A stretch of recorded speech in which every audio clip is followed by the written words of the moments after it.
Good morning students, once again welcome back in the next class of physics. In this class we'll revise chapter 4, that is simple machine. Okay, I had already explained this chapter, simple machine. I will give quick revision of this chapter. Please try to understand each and every topic. Okay, we'll discuss today work, then energy, after that what is machine, then there are different types of machine, complex and simple machine. We'll discuss one by one, complex and simple machine. Then we will discuss about the labor, what are the different classes of labor, then effort, load, then mechanical advantage of machine. After that, what are the different categories of machine, inclined plane, pulley, screw, wheel and axle, wedge, and at last we will discuss about the efficiency of machine. So please listen carefully each and everything, then only will able to understand about the topic. Okay, so first of all we shall start with work. Work, when we apply a force on a body and if we are able to displace that object from its original position, then only we can say there is a work done.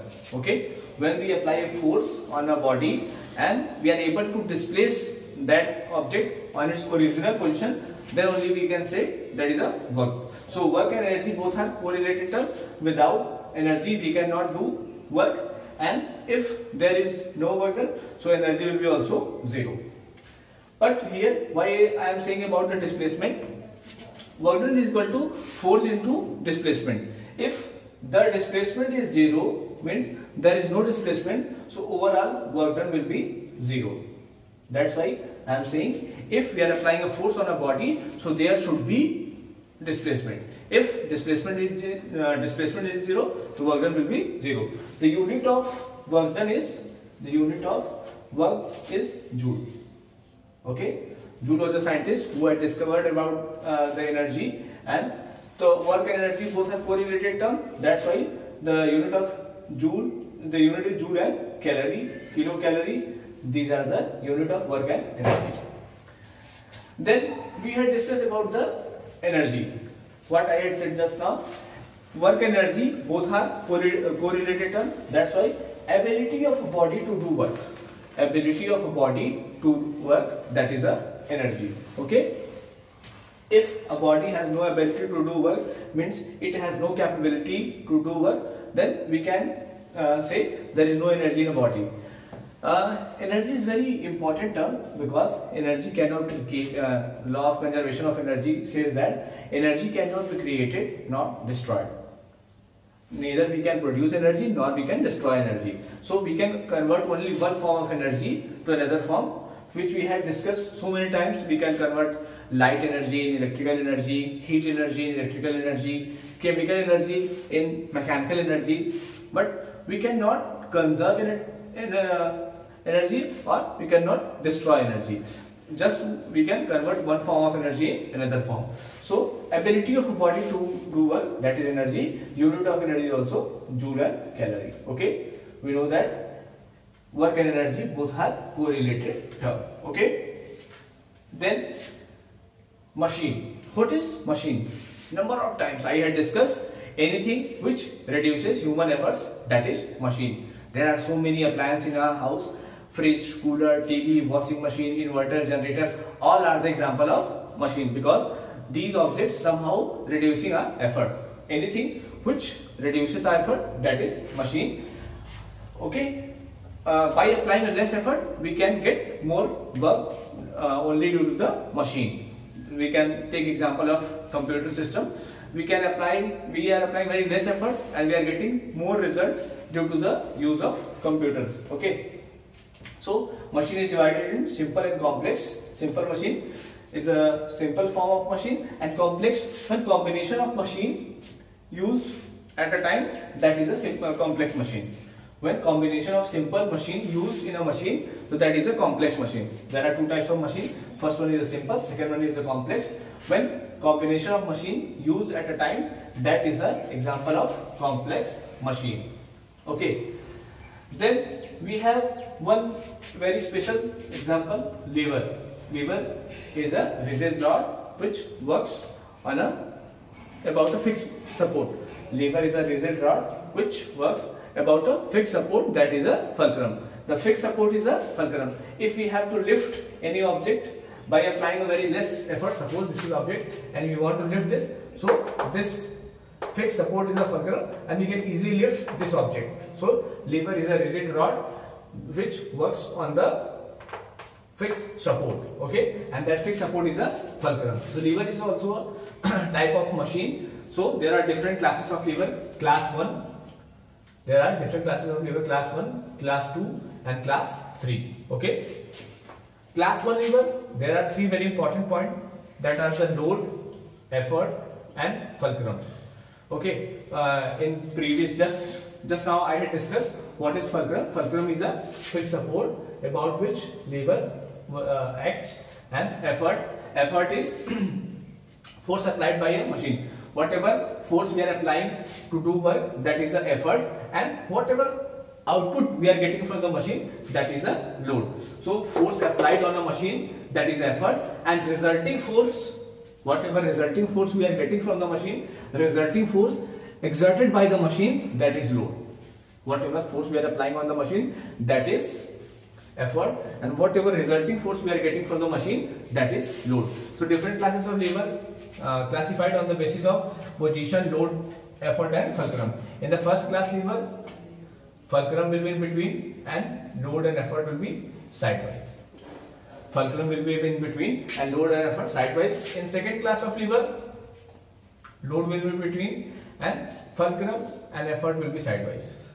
First class, fulcrum will be between and load and effort sidewise. Example: scissor, seesaw. These are the example of first class lever, okay. Plier, scissor, plier, seesaw. These are the examples of first class lever. Second class lever: wheelbarrow, nutcracker, wheelbarrow, nutcracker, okay. These are the example of second class lever. And third class lever, effort will be in between. Just now, please remember one thing: fulcrum, load, effort. If you are able to remember this point only, then you can easily learn these 2 points. First class, fulcrum will be in between. Second class, load will be in between. And third class, effort will be in between, okay. So these are the different classes of lever. And the example of third class lever is tong, which we are using normally in our kitchen. And the second example is fishing rod. So these are the example of first, second and third class lever. First class lever: seesaw, scissor, plier. Second class lever, the first example of second class lever is nutcracker, and then one more I discussed. And the third class lever, fishing rod, and in this nutcracker and wheelbarrow, which is used to lift the load, and the third class fishing rod and tong. Fishing rod and tong. These are the examples of first, second and third class. Please remember this different classes of lever. It will directly come here in examination. What are the different classes of lever? What is the position of load, effort and fulcrum? Examples of first, second, third classes lever. It will directly come in your examination. Then we had discussed mechanical advantage. Mechanical advantage of machine is equal to load upon effort, and we had already discussed about the load and effort. And another example, formula of mechanical advantage: effort arm upon load arm. Please remember this formula. The formula and the numerical based on this formula will directly come in your examination, okay. Load upon effort, effort arm upon load arm. So these are the different points which is directly related with the your chapter and from the machine, okay. Then we had discussed about the inclined plane. Inclined plane is also a type of machine which a slanting surface which is used to join two surfaces which are at a different height. Slanting surface, inclined plane is slanting surface which is used to join 2 points which are at a different height, okay. It is used to lift the load from base to height, and mainly it is used as a ramp in hospitals to move the wheelchair, okay. By using this ramp, a wheelchair can easily reach from ground level to next first floor, second floor, third floor. Okay, so it is also a type of machine. Next one is a pulley. Okay, pulley is also a wheel and groove rim system. Pulley is also a system in which groove, rim or chain is used. Okay, this is the pulley in which groove system is given and a rim, grooved chain, or that next a rim, rope or chain is used in a wheel. Rope or chain is used to lift the load. Okay, so there are different types of pulley: fixed pulley and movable pulley, which I had already discussed in the classes, in which I will in this class only I am giving revision. That's why I can tell you it has a grooves on which rope or chain can run easily. Grooved surface given here in which rope or chain can run. There are different types of pulley: fixed and movable pulley. In a fixed pulley, only pulley will move. In this case, in a fixed pulley, only this rim or only this chain or rope can move. In this pulley, rope or chain can easily move. But in case of movable pulley, pulley will also move. This pulley and this rope both can move up and down. This pulley will come up and down as well as this rope can. So by using this movable pulley, we can reduce our effort. It reduces our effort. Okay, but here load equal to effort in this case. Load equal to effort, but it reduces our effort. Effort will be very less in case of movable pulley. Okay. Next system is screw. Screw is also inclined plane bounded by the spiral edge. Okay. Screw is also inclined plane and bounded by the spiral edge. It is used as a fastener or it is used as a device to lift a load. So the construction of screw is it has spiral edge, which is the best application of screw is in a screw jack. Okay, screw jack is a device by which we can lift heavy load by applying a very less effort. The mechanical advantage of a different machine may be less than one, greater than one, and equal to one. Mechanical advantage of a machine may be less than one, greater than one, and equal to one. So by using this application, we can differentiate different machine as a force multiplier and speed multiplier. In case of mechanical advantage greater than 1, so machine will behave like a force multiplier or speed multiplier. The different application I had discussed. Please revise all the video, then only you can understand about this. Here I am giving quick revision. That's why just I am telling about the disclaimer of mechanical advantage. Mechanical advantage may be less, greater, or equal to 1. So in case of screw jack is a device which is used to lift the load. And about the construction of a screw, it has an inclined plane bounded by the spiral edge. Wheel and axle is a combination. Wheel and axle combination used as a machine. We can see the example of wheel and axle in car. In car steering wheel, the example of wheel and axle used in somewhere in wheels of different wheels of car and truck vehicles we can see. So by using this wheel and axle system, we can reduce the effort. It can reduce the friction. Okay.